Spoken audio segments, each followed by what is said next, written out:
जैसे कि आज मैं आपको लैपटॉप के पावर एडेप्टर को रिपेयर करना सिखाऊंगा। मेरे लैब में आपको स्वागत है। जैसे कि मेरे पास एक ऑन नहीं हो रहा है ये लैपटॉप, तो आइडेंटिफाई करने के बाद मुझे पता चला कि इसका इशू लैपटॉप में नहीं एडेप्टर में है। ये आसूस का एडेप्टर है, देख सकते हैं। इसका आपका मॉडल नंबर मैं बता दे रहा हूँ, ADP 65GD-B है। ओके, तो दोस्तों तो चलिए पहले देख लेते हैं कि इस एडाप्टर में इशू क्या क्या आता है। और जैसे कि अब आप देख रहे हैं कि इसका वायर का कंडीशन भी कुछ ठीक नहीं लग रहा है मुझे। तो चलिए दोस्तों, पर ये पहले तो मुझे आइडेंटिफाई करना पड़ेगा एडाप्टर में क्या इशू है। तो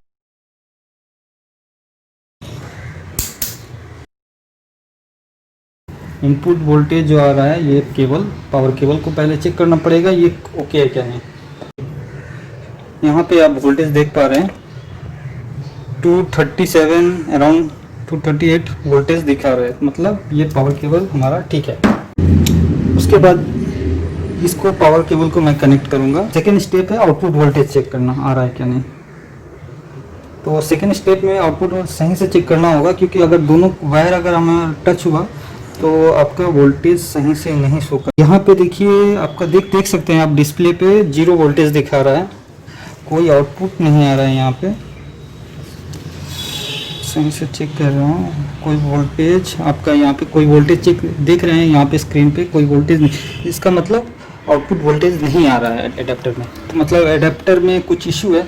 तो उससे पहले मैं इसका कंटिन्यूटी पॉइंट पे लगा के ये भी चेक कर लेना है कि कहीं ये शॉर्टिंग वगैरह तो नहीं है, क्योंकि केबल का सिचुएशन कुछ ठीक नहीं दिख रहा है यहाँ पे।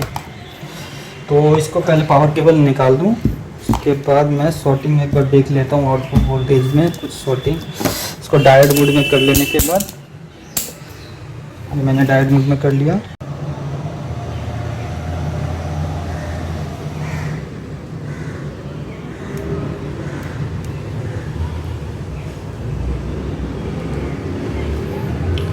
शॉर्टिंग भी नहीं दिख। पहले इस एडेप्टर को खोलना पड़ेगा। ये एडेप्टर लॉक होता है तो ये आसानी से खुलता नहीं है। ये इस्तेमाल करके इसे खोलने की कोशिश करूँगा।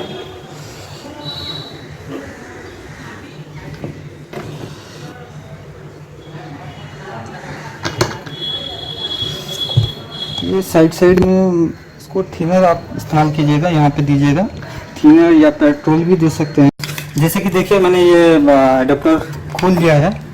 यहाँ पे एक लॉक होता है, ये लॉक को सावधानी के साथ आपको निकालना पड़ेगा। ये या बोर्ड के अर्थिंग के साथ ये कनेक्ट होता है। ठीक है, मैंने निकाल लिया है और इसको धीरे से इस तरह से खोल के इसको हटा दिया मैंने। ये मैंने खोल लिया है एडेप्टर को, आप देख सकते हैं एडेप्टर मैंने खोल लिया है।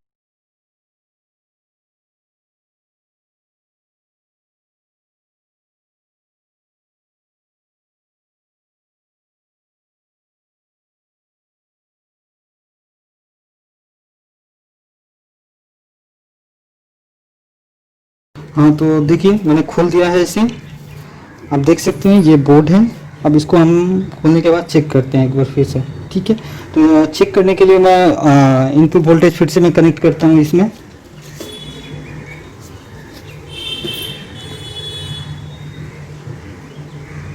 देखिए किस तरह से कनेक्ट करना है।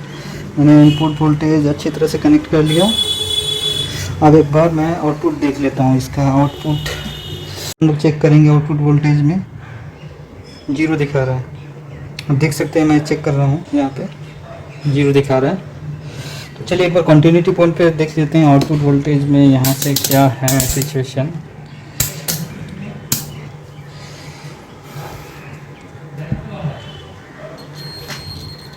कंटिन्यू पॉइंट पे तो बीप का साउंड आ रहा है, मतलब कहीं से शॉर्टिंग है, कहीं से शॉर्टिंग है। तो अब मैं एक काम करता हूँ, इसका एक केबल मैं यहाँ से आउटपुट वोल्टेज से इसका केबल मैं निकाल लेता हूँ यहाँ से।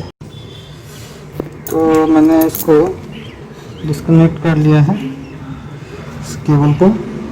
एक केबल को मैंने आउटपुट वोल्टेज से मैंने हटा दिया। उसके बाद मैं कंटिन्यूटी पॉइंट पे देखूँगा कि अभी देखिए बीप साउंड नहीं आ रहा है दोस्तों।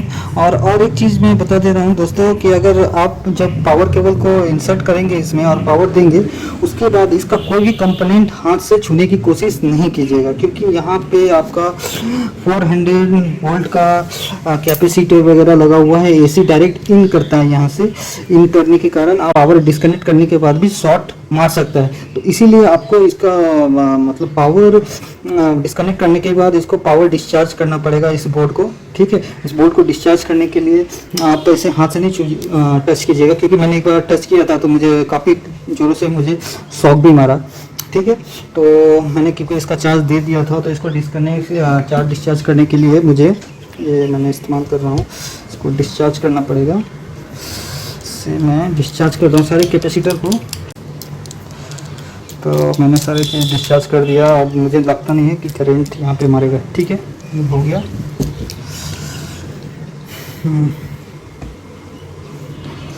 ये जैसे कि देख सकते हैं कि इसका दो सेक्शन में डिवाइड होता है, एक हाई पावर, एक लो पावर। ये एरिया जो देख रहे हैं ये हाई पावर सेक्शन है, जहाँ पे हाई वोल्टेज इन करता है। उसके बाद स्टेप डाउन सेक्शन में ये आपको ट्रांसफार्मर उसे स्टेप डाउन करके इसको डीसी को आगे बढ़ाता है, और उसके बाद ये दो कैपेसिटर से होकर गुजरता है। इसका पावर सीक्वेंस मैंने जैसे कि आपने चार्ट पे देखा होगा कि वोल्टेज यहाँ से इन करने के बाद आपको यहाँ से होते हुए इससे एक कोयल से होते हुए एक रेक्टिफाइड डायोड जो ये अंदर की तरफ लगा हुआ है, रेक्टिफाइड डायोड।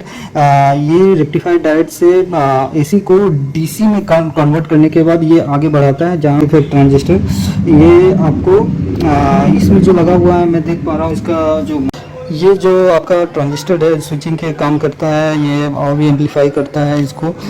जैसे कि ये ट्रांजिस्टर आपका है, मॉडल नंबर इसका अब K8A65D है, मॉडल का है। ये N चैनल मॉसफेट है, ठीक है। उसके बाद यहाँ से होते हुए ये इस कैपेसिटर पे लाइन देता है। इस कैपेसिटर 400 वोल्ट का कैपेसिटर है, 120 माइक्रोफैराड, ठीक है। अगर इसके बाद ये सीक्वेंस पावर सीक्वेंस आपको कैपेसिटर से होते हुए आप छोटे छोटे कंपोनेंट देख रहे हैं, मैं बड़े कंपोनेंट का बात कर रहा हूँ कि आप कहाँ कहाँ चेक करेंगे। उसके बाद ये सीक्वेंस आपको ट्रांसफार्मर में स्टेप डाउन में जाता है, स्टेप डाउन से फिर ट्रांसफर होके ये दो छोटे छोटे कैपेसिटर लगे हुए हैं। इस कैपेसिटर से होते हुए ये एक छोटा सा कोयल देख रहे हैं, इस कोयल से होते हुए ये डीसी को आउटपुट करता है। उससे पहले ये डीसी स्टेप डाउन सेक्शन में एक और मॉसफेट लगा होता है, जैसे ट्रांजिस्टर मॉसफेट लगा होता है।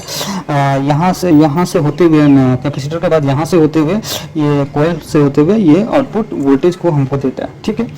उसके बाद ये दो सेक्शन में आप देख सकते हैं, दो सेक्शन में है। तो मुझको जैसे कि पता चल रहा है कि ये वायर ही कहीं से शॉर्टिंग है, मैंने जैसे कि चेक किया आपको दिखाया, लेकिन फिर भी मुझे आउटपुट वोल्टेज आ रहा है या नहीं आ रहा है वो मुझे एक बार जरूर देख लेना है, क्योंकि हो सकता है इशू हो। और मुझे आप देख रहे हैं सर, आप एक देखिए ये जो कैपेसिटर है मुझे लग रहा है थोड़ा फूला हुआ भी है, इसमें कुछ इशू हो सकता है।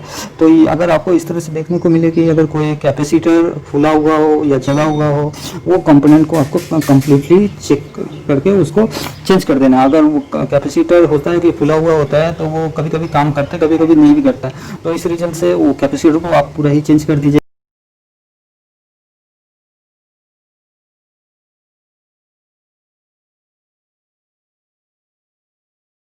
ये आउटपुट वायर को मैंने पूरा ही निकाल दिया है। उसके बाद मैं आउटपुट वोल्टेज चेक करूंगा एक बार कि आउटपुट वोल्टेज आ रहा है क्या नहीं आ रहा है, कि फिर भी बीप साउंड आ रहा है, ठीक। मल्टीमीटर को आप देख सकते हैं कि मल्टीमीटर को आपको 200 डीसी पॉइंट पे मैंने रख लिया है वोल्टेज चेक के लिए।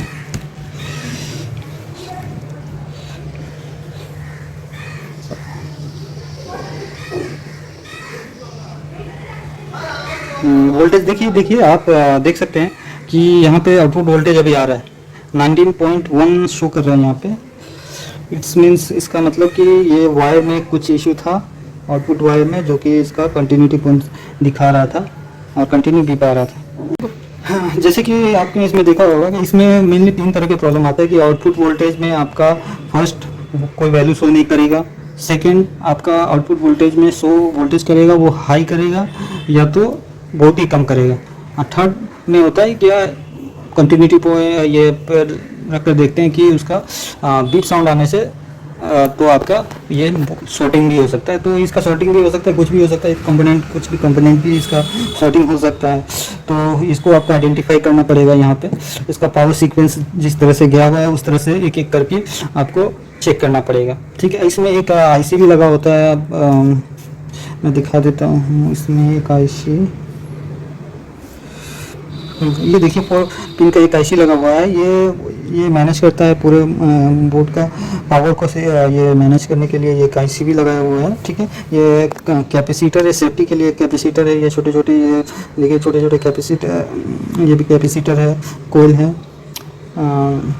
इनपुट सेक्शन में ये बड़ा वाला कोयल है, ठीक है। तो इसका पावर सीक्वेंस जैसे कि मैंने आपको चार्ट में दिखाया था, पावर सीक्वेंस यहाँ से पावर जाने के बाद आपको यहाँ से कंटिन्यूटी पॉइंट पे आपको मल्टीमीटर को रखने के बाद हम चेक करेंगे। जैसे कि देखिए ये आउटपुट वोल्टेज आपका यहाँ से बन के यहाँ जा रहा है, कंटिन्यूटी आ रहा है यहाँ तक। फिर उसके बाद ये आपको मैं दिखा देता हूँ, ये इंडक्टर लगा हुआ है कॉइल, ये कॉइल से होते हुए, तो कॉइल को भी कंटिन्यूटी पॉइंट पे हम देखते हैं। ये देखिए कंटिन्यूटी पॉइंट पे आ रहा है। ये दोनों साइड में हम चेक कर लेंगे। कभी कभी कॉइल यानी कि ख़राब होने से भी आउटपुट वोल्टेज नहीं आता, तो ये अगर कंटिन्यूटी आज शो कर रहा है इसका पॉइंट, तो आप समझ जाइए कि कॉइल ठीक है। उसके बाद सेकंड स्टेप में आपका, इसके बाद मैंने जैसे कि बताया था कि ये रेक्टिफायर डायोड में जाता है। रेक्टिफायर इसको कंप्लीट डीसी में कन्वर्ट करता है। ये रेक्टिफायर डीसी है। इस पर आपको ये चेक कर लीजिएगा, इसका कोई भी पॉइंट पे आपका कंटिन्यूटी नहीं आना चाहिए। अगर कंटिन्यूटी आता है तो ये रेक्टिफाइड डायोड खराब भी हो सकता है, ठीक है। तो ये चार पिन का होता है, ये 4 पिन का। इसको मैं देख लेता हूँ, किसी पॉइंट से इसका बीट नहीं आ रहा, मतलब ये एक रेक्टिफाइड डायोड ठीक है। उसके बाद ये पॉइंट को आगे जाता है कैपेसिटर, 400 वोल्ट का कैपेसिटर लगा हुआ है, उसको मैं चेक करूँगा। तो कैपेसिटर चेक करने का मतलब होता है कि पहले आप इसको एक सिरा से पॉइंट पे रखेंगे तो एक वैल्यू शो करेगा, ठीक है, वैल्यू शो करेगा। और अगर इसको फिर से चेंज करके एक सिरा को दूसरे सिरा को फिर से लगाएंगे तो देखिए वैल्यू शो करके एक पे आके अटक जाता है, मतलब ये कैपेसिटर ठीक है। अगर ये यहाँ भी अगर एक दोनों साइड से वैल्यू शो करता है तो ये कैपेसिटर हो सकता है ख़राब हो, लेकिन यहाँ पे ऐसा नहीं है, तो कैपेसिटर ये ठीक है। इसमें छोटे छोटे कैपेसिटर भी लगे हुए हैं, इसको भी इस तरह से आप चेक कर सकते हैं। देखिए वैल्यू शो कर रहा है, एसएमडी कैपेसिटर लगा हुआ है, एक साइड से वैल्यू शो नहीं कर रहा है, मतलब वैल्यू शो करके एक पे आकर रुक जा रहा है, मतलब ये कैपेसिटर भी एसएमडी कैपेसिटर भी ठीक है। यहाँ से होते हुए आपका काफ़ी छोटे छोटे कंपोनेंट लगे हुए हैं, जैसे कि रेजिस्टेंस वगैरह भी लगे हुए हैं, ये सब को भी आप चेक कर सकते हैं इसका वैल्यू के हिसाब से। तो ये आपको कंटिन्यूटी शो करेगा, ठीक है। ये सारे रेजिस्टेंस को आप चेक कर सकते हैं। अगर कंटिन्यूटी नहीं आ रहा है तो मतलब रेजिस्टेंस खराब हो सकता है। तो उसके बाद ये मैंने कैपेसिटर चेक कर लिया। उसके बाद कैपेसिटर से होते हुए ये इस ट्रांसफार्मर में आती है, जहाँ पे voltage high voltage to low voltage में कन्वर्ट करता है। तो इसका हमें सिरा, पहला 2 सिरा को हमको चेक करना पड़ेगा कंटिन्यूटी पॉइंट में रखकर।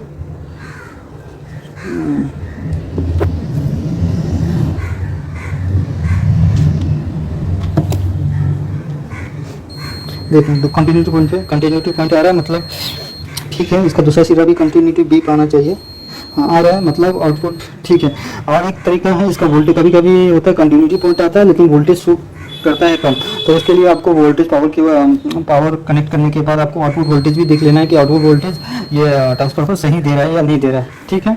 उसके बाद आपको सीधे इसके बाद आप ये आते हुए ये छोटे छोटे 2 कैपेसिटर लगे हुए हैं, ये कैपेसिटर को चेक करना है। कैपेसिटर को आप जैसे कि आपको मैंने बताया कि कैपेसिटर का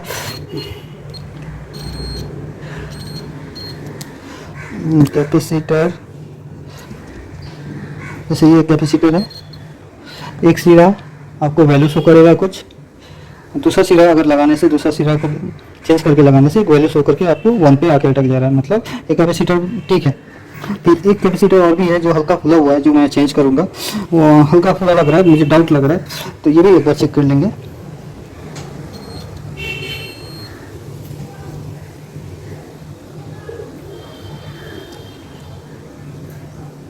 क्योंकि वैल्यू शो का तो एक पे आ जा रहा है, एक साइड से वैल्यू दिखा रहा है, लेकिन कभी दिखाने में प्रॉब्लम हो रहा है। लेकिन ये कैपेसिटर को चेंज करना होगा, ये कैपेसिटर को चेंज करेंगे, ठीक है। उसके बाद ये एन टाइप मॉसफेट से होते हुए ये होते हुए इस कॉइल में जाती है, तो ये कॉइल में भी हम देख लेंगे कंटिन्यूटी पॉइंट करके।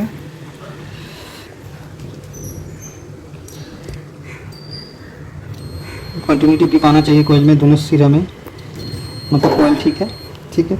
हाँ, उसके बाद आपको ये वोल्टेज को पावर देके भी आप इसको चेक कर सकते हैं, आउटपुट वोल्टेज आ रहा है क्या नहीं आ रहा है, कॉइल में सही तरह से पावर जनरेट हो रहा है क्या नहीं हो रहा है। उसको एक सिरा को आपको कहीं भी नेगेटिव सिरा से कनेक्ट करके उसके पावर को चेक कर सकते हैं कि आउटपुट वोल्टेज में पावर कितना आ रहा है, ठीक है।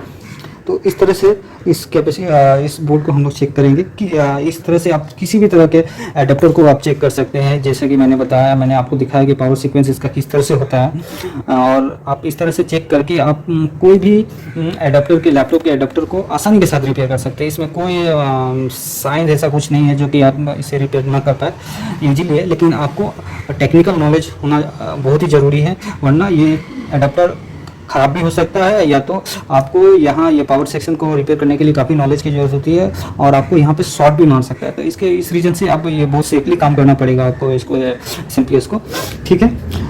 और जैसे कि मैं चलता हूँ, इसका प्रॉब्लम आइडेंटिफाई हो चुका है, तो मैं ये केबल को मैं चेंज करूँगा। इसको केबल को यहाँ से कटिंग करके एक और केबल में, कोई और केबल में लगाऊँगा, इसी रेंज का लगा के किसी और एडाप्टर से खोल के मैं लगा के इसको चेक करूंगा आउटपुट वोल्टेज, और ये कैपेसिटर को मैं चेंज करूंगा।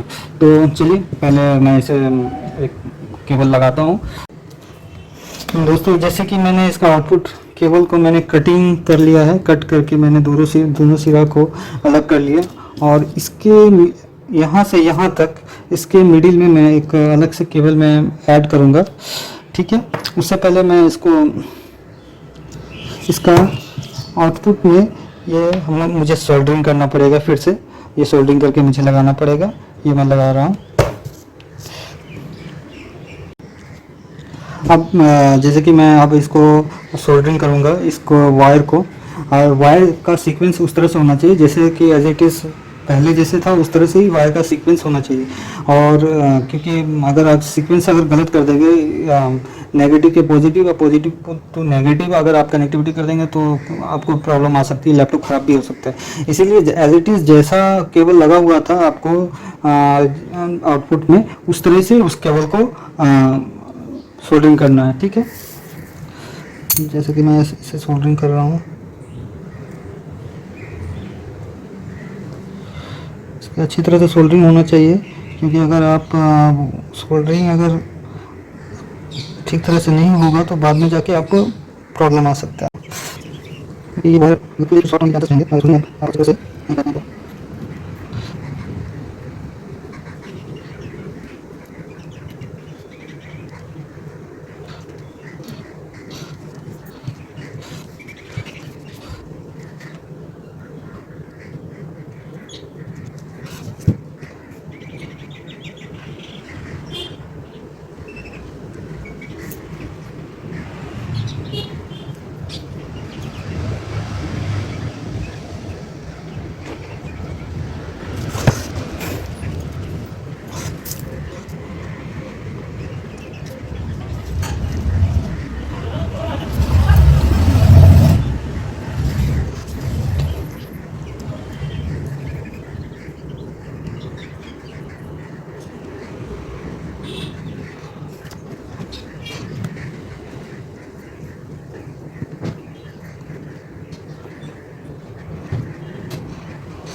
जैसे कि सोल्डरिंग हो चुका है, देख सकते हैं आप। ये मैंने सोल्डरिंग कर लिया है आउटपुट वोल्टेज में, एज इट इज जैसे लगा हुआ था मैंने इसे सोल्डरिंग कर दिया। इसको आप सोल्डरिंग करने के बाद ये जरूर कंटिन्यूटी पॉइंट पर जरूर कर लीजिएगा कि दोनों में कंटिन्यूटी आ रहा है कि नहीं, ये नहीं आना चाहिए, ठीक। और इसको अच्छे तरह से देख लीजिएगा, कोई मैग्नीफाइंग ग्लास होगा कि कहीं कोई और आपका गलत सोल्डरिंग हो गया, अगर किसी में टच हो गया तो ये आपका शॉर्ट भी हो सकता है। ठीक है, तो इसका खास तौर पे आपको ध्यान रखना है। अब मैं करने जा रहा हूँ कि इसका दोनों वायर को मिडिल में एक कोई वायर जो अच्छी क्वालिटी का होगा वो ऐड करूँगा, उसके बाद मैं चेक करके। तो जैसे कि मैंने देख सकते हो मैंने सोल्डरिंग कर लिया है इसको। ठीक है, और इसका केबल मैंने यहाँ से जॉइंट किया है। आप देख सकते हैं ये केबल को मैंने जॉइंट किया है एक अलग दूसरे एडाप्टर से खोल के, और ये मेरा रेडी हो चुका है। जैसे कि देखिए लैपटॉप एडाप्टर बन के तैयार है, और ये वायर हो गया। देखिए मैंने इस वायर को चेंज किया है, ये कम्प्लीटली रेडी। अब ये अब हम लोग इसे यूज़ कर सकते हैं आराम से। एक बार चेक करके मैं आपको दिखा भी दे रहा हूँ। फाइनली मैंने ये केबल को मैंने कनेक्ट किया, यहाँ से पावर मैंने दिया। देखिए आउटपुट वोल्टेज मुझे चेक करना है। ये मल्टीमीटर को डीसी चेक वोल्टेज पे 200 पे मैंने सेट किया।